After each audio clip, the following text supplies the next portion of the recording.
¿Termina? Por cierto, yo creo que Dos Bocas es un capricho de López Obrador. Y López Obrador está justo recuperando lo que se empezó a hacer con Peña y terminando un compromiso que además él no adquirió. Tremendo calladón de boca el que le pusieron al chayo periodista Leo Zuckerman en su propio programa. Y es que resulta que este señor, bueno, pues en compañía de otros dos chayo periodistas, pues empezaron a despotricar en contra de las obras del presidente Andrés Manuel López Obrador, diciendo que bueno, pues la refinería de Dos Bocas era prácticamente inservible, que gracias al Tren Maya, bueno, pues había habido un ecocidio que, bueno, pues es irreparable, ¿no? Que no servía también absolutamente para nada, que estas obras se estaban inaugurando sin siquiera ser terminadas y que, bueno, eran prácticamente inservibles. Asimismo, por supuesto, despotricaron en contra del aeropuerto Felipe Ángeles. Bueno, pues estos señores se dedicaron en este programa a tratar de golpetear a la Cuarta Transformación con este tipo de argumentos absolutamente inválidos. Pero no contaban con que Violeta Rojas se iba a salir completamente del guión, iba a hacer de lado estos papeles y ella iba a tomar su propia postura, poniéndoles un tremendo calladón de boca a estos derechairos, a estos periodistas que, bueno, pues siguen enojados porque ya no les dan estos millones de chayote. Les dijo, a ver, el Tren Maya es una de las construcciones más importantes no solo de Latinoamérica, sino del mundo entero. Y por ahí hizo unas comparaciones con otras construcciones que se llevan a cabo en el mismo tiempo, ¿no?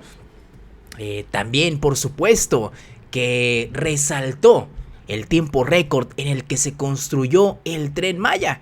Pues bueno, estos señores se empezaron a enojar y bueno, pues terminaron haciendo tremendo berrinche estos chayoteros, que bueno, pues ahora tienen que realmente ponerse a trabajar, porque ya no estamos en los tiempos de Felipe Calderón, de Enrique Peña Nieto, de Vicente Fox, donde simple y sencillamente les pasaban el cheque en blanco para que ellos pusieran los ceros que quisieran, a cambio por supuesto de manipular la información y mentirle completamente a los mexicanos. Así que vamos a ver cómo Violeta Rojas les puso un tremendo calladón de boca en su propio programa, saliéndose completamente del guión y por supuesto completamente en vivo.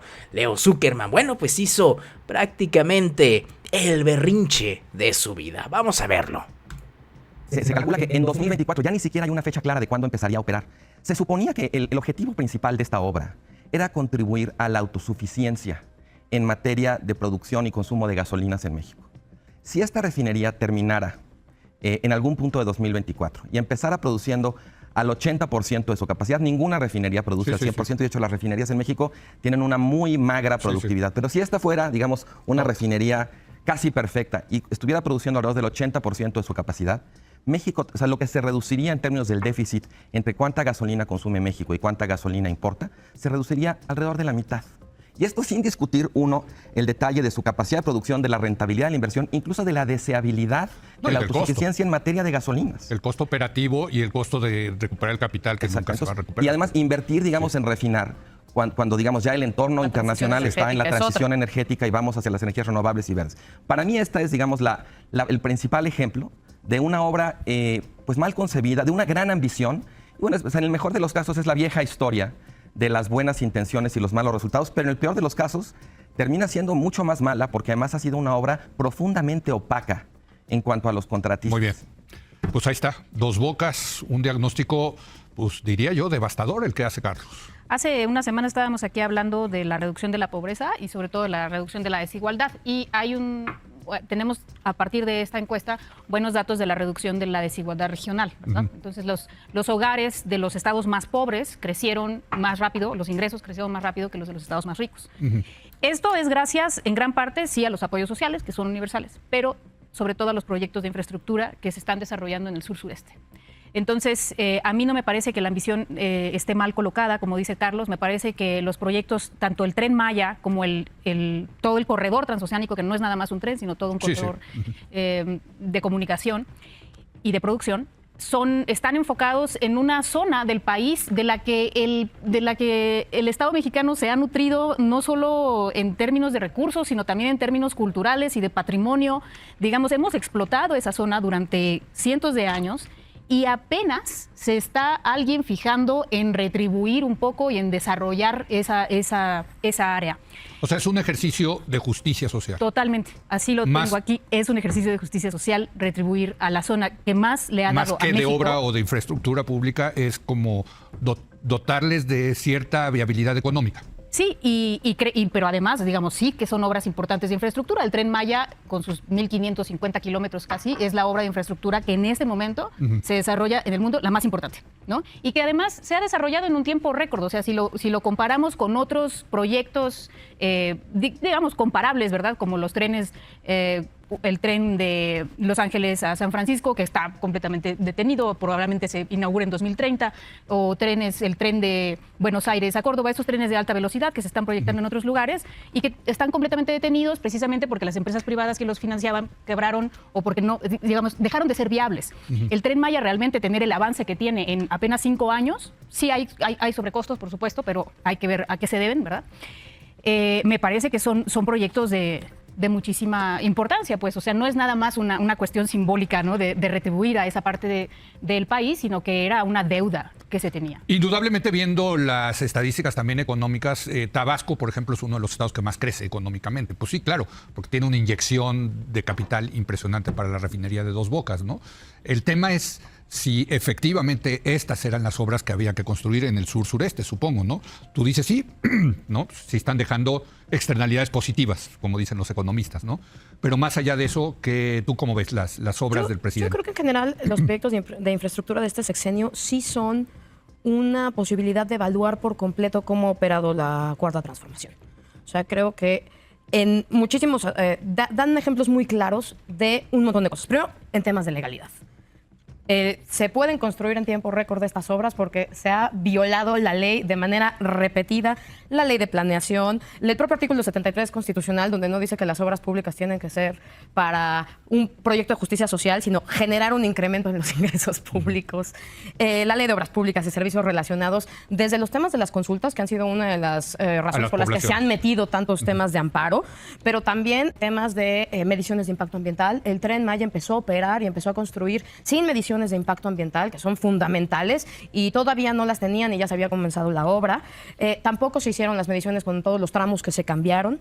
Yo creo que, o sea, primero, un tema de legalidad muy profundo. Segundo, un tema de transparencia. Esta clasificación que hicieron de los proyectos de seguridad nacional, y entonces ahí, como dice Carlos, se cerró la oportunidad hasta que no la Suprema Corte dijo, a ver, no, señores, y que volvieron a presentar el proyecto ese mismo día, pero se cerró la oportunidad de conocer cómo se estaba gastando el dinero.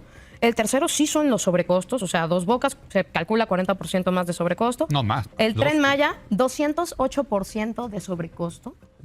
El AIFA, 23% de sobrecosto, más lo que vamos a seguir pagando por no construir el otro aeropuerto, que es una deuda que además nos va a pasar del sexenio. Es un pequeño fobaproa. Y creo que también pues, ahí evidencia la falta de planeación, ¿no? O sea, una cosa es que hayas hecho un presupuesto, por ejemplo, cosas que sí sucedieron. El acero subió muchísimo durante la pandemia. Una cosa es que evidentemente pues todos esos imprevistos te hayan modificado las cosas, y la otra es, por ejemplo, una anécdota del Tren Maya es, nunca nos dimos cuenta en la planeación de la ruta que había un rastro. Y entonces, ya que llegamos y nos encontramos que había un rastro, vamos a tener que volver a planear la ruta del Tren Maya porque no podemos quitar este rastro. Y esas son cosas que les pasaron a los operativos del Tren Maya. Creo que son evidencias de obras que están hechas más por vanidad que por necesidad. Vanidad, dirías. Claro, porque son proyectos, uno lo puede ver. La otra cosa... Fíjate, digamos, el contraste entre lo que dicen las dos Vázquez es enorme. Una dice es justicia social, otra es vanidad. Necesitábamos en realidad la inversión que, o sea, sí necesitábamos desarrollar la península. Había muchos estudios de cuáles eran las maneras más óptimas de desarrollar la península, de cuáles eran los problemas que había y que sigue habiendo, por ejemplo, un tema de energía, de las que no se está haciendo cargo el tren. Otra cosa es si queríamos continuar o no con el modelo de extractivismo y de turismo extractivo y de depredación. Una de las cosas en las que es abiertamente violatorio el Tren Maya es que dice tiene que tomar en cuenta los efectos al medio ambiente, ¿no? Entonces, no se toman en consideración esas cosas. Otra de las obligaciones es calendarizar. Claramente, con los miles y miles y miles de retrasos podemos ver que las obras están mal calendarizadas. Y finalmente, nada más así como colofón, pero yo no sé por qué seguimos normalizando esta muy priista manía de inaugurar obras a medio terminar.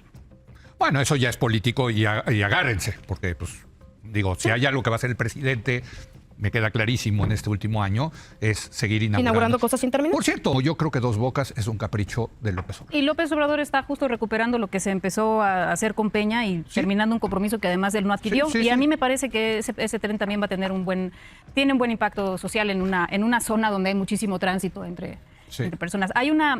Quería nada más responder algunas cosas acerca del Tren Maya. Es verdad que hay un impacto ambiental del tren. Sí están publicadas las manifestaciones de impacto ambiental, tan es así que a partir de ahí vienen los zapatos. La obra empezó antes de que se hicieran. Sí. Sin embargo, digamos, a estas críticas que se hacen a los impactos ambientales del Tren Maya, toman como contrafáctico el que la selva se va a quedar intocada. Y la verdad es que no es así. O sea, los otros proyectos que hay en la península, vamos a suponer, los parques eólicos, han deforestado 8 veces más territorio que el Tren Maya. El crecimiento urbano, 45 veces más.